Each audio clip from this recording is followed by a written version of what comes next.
So, hi guys, good afternoon. So, it's first day, kaya ganito yung ating pa-outfit para naman medyo it's the first day, officially first day ng spring season dito sa Netherlands. So, tingnan mo naman yung outfit natin, o di ba? Bulaklak, marami pa yung kulay pa, oh. So, ngayon, actually, naghihintay ako ng aking mister. Kasi doon kami kakain sa aking mother-in-law, sa aking in-law. Doon kami for today.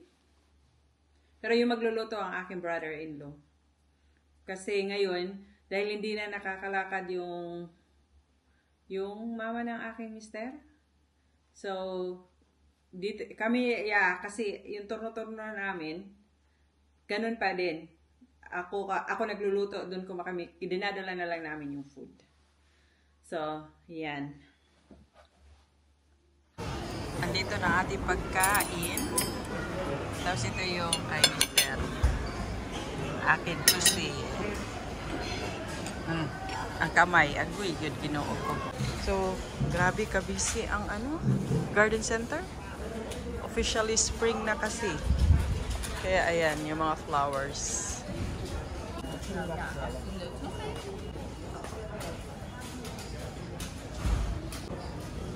cute.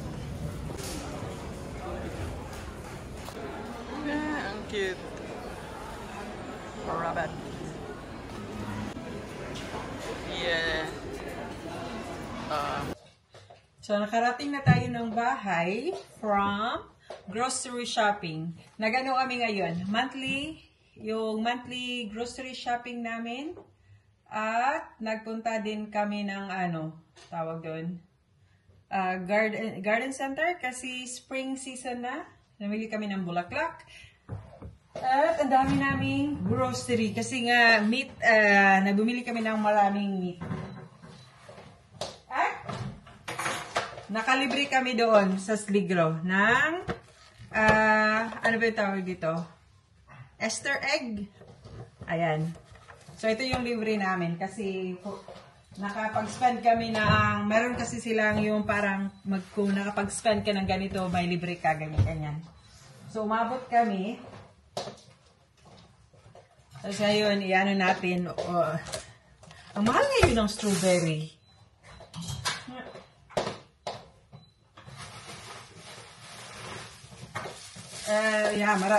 Bumili ako, marami kami ngayong kasi nagbili din ako ng panlechon, pero hindi ako maglilechon belly. Ko lang siya yung parang para may stock ba sa freezer para pagka gusto. Pero baka gusto ko siyang hiwain kasi masyado itong malaki . So yan, tapos magtatanim din ako para maganda na naman ang ating garden. Today, plantita tayo. Ito yung kagandahan dito sa Holland pag nagtatanim. Ang dami kasing bulaklak . Pero hindi pa nga yan tapos. Hindi pa yan tawag doon. Hindi pa yan may bibilhin pa ako ba. So, ayan. Ito yung uunahin ko. Laying low, no place to go. Sunlight dances through the window. Lazy haze filled up the room. Got no plans, just me and you. Time slows down when you're around. Feel the rhythm of our hearts pound. In the quiet we find a groove. Lost in love, no need to move. It's a love, no need to move. It's a lazy weekend, just you and me. Wrapped up in pink blankets, under the sheets. Lost in the moment, in our own dream. In this lazy weekend, we're wild and free. Coffee stains on the table. Lazy kisses where. So, busy si Mister. Busy si Tom sa nililinis niya yung, tawag doon, yung tiles. Ayan. High pressure yung ginagamit niya. So, tapos namin magtanim. Ayan na yung ginagawa niya. Siya na lang daw kasi, madumi kasi. So, sabi niya, ako na lang ang gagawa. Sana magawa din niya yung nasa harapan.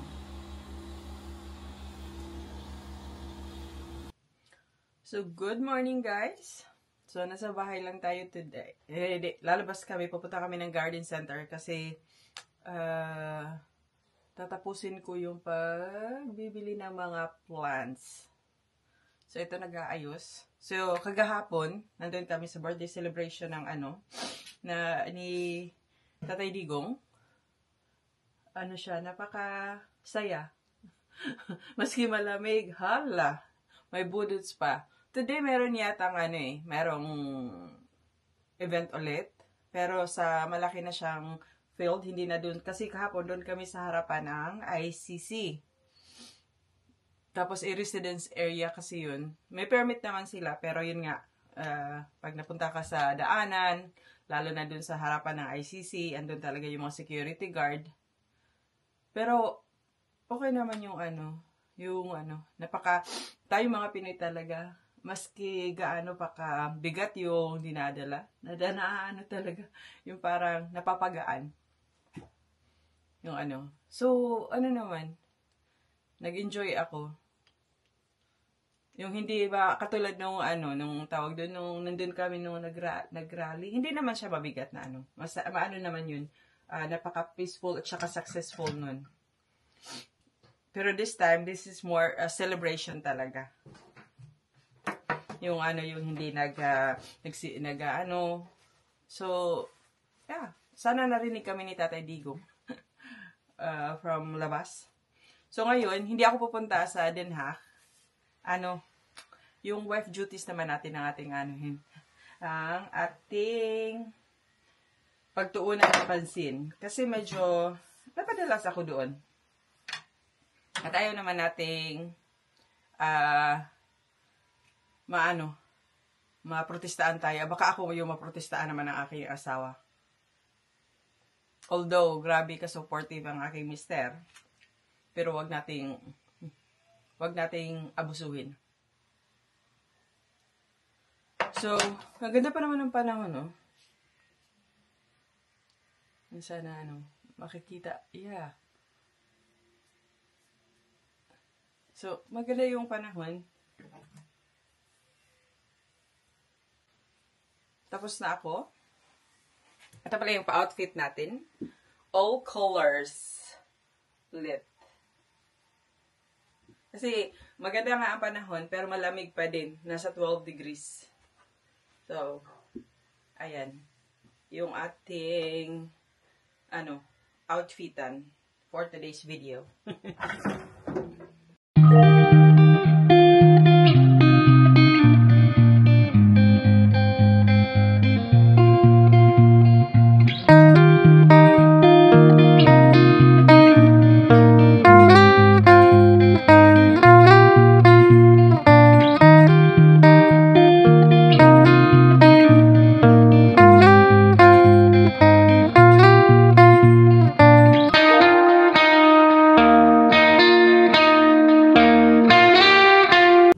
Finally, tapos na talaga ang ating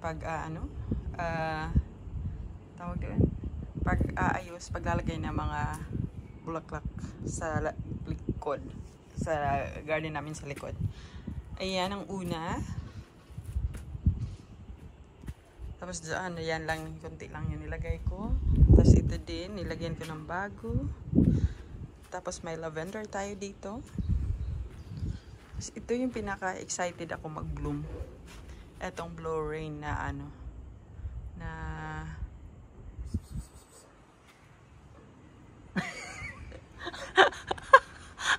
yung asawa ko dyan sa kasi akala ko sino nagsisisit-sit.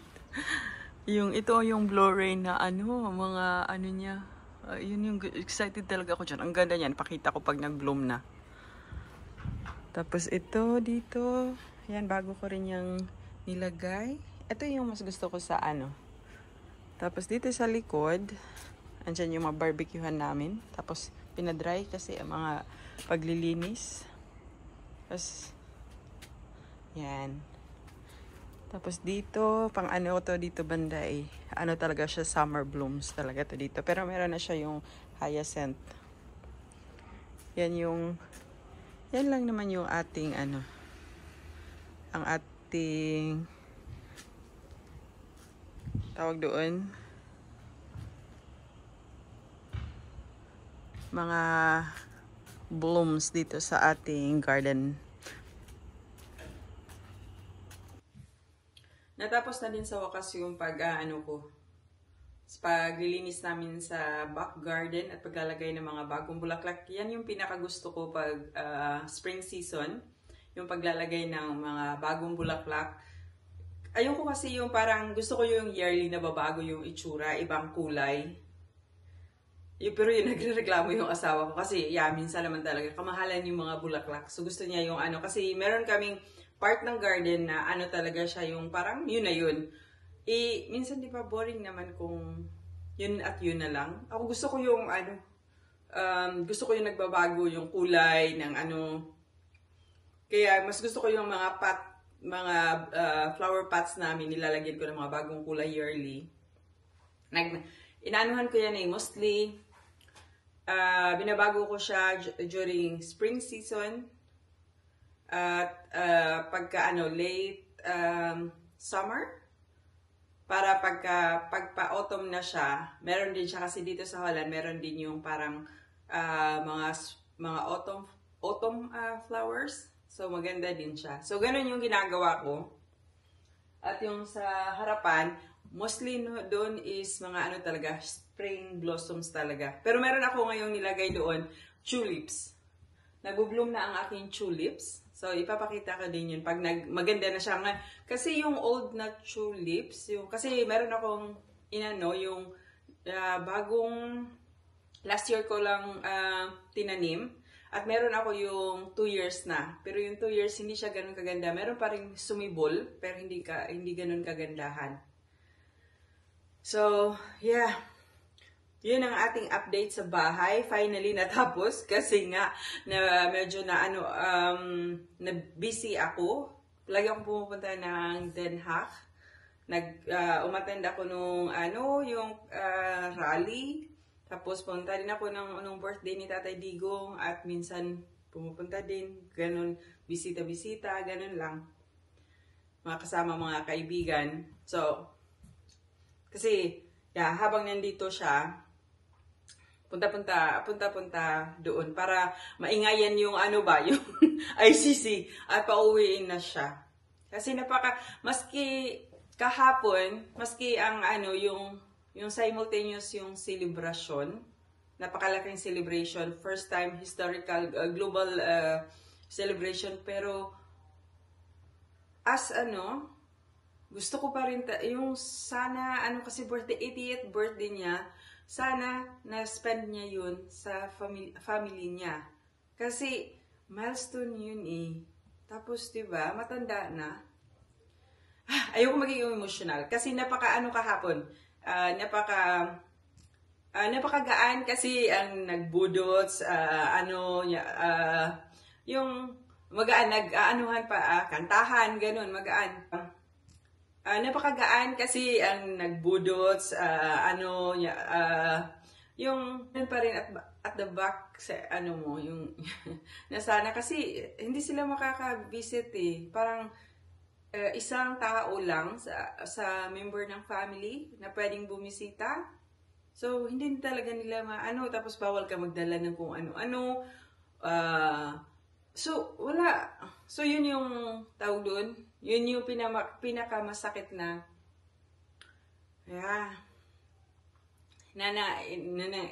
ba sa celebration kahapon yung pero pa rin talaga tayo mga Pinoy. Kayang lampasan ba yung mga ganong emosyon?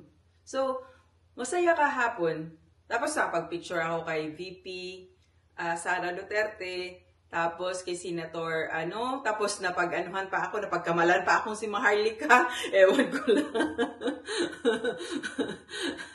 Pero, yeah, masaya siya.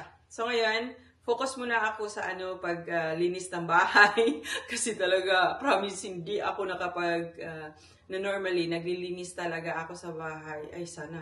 Ay. Huwag sana niyang kainin yung yung bloom ng Blue Rain. Meron kasi maliit na bird. Ay, my God, no.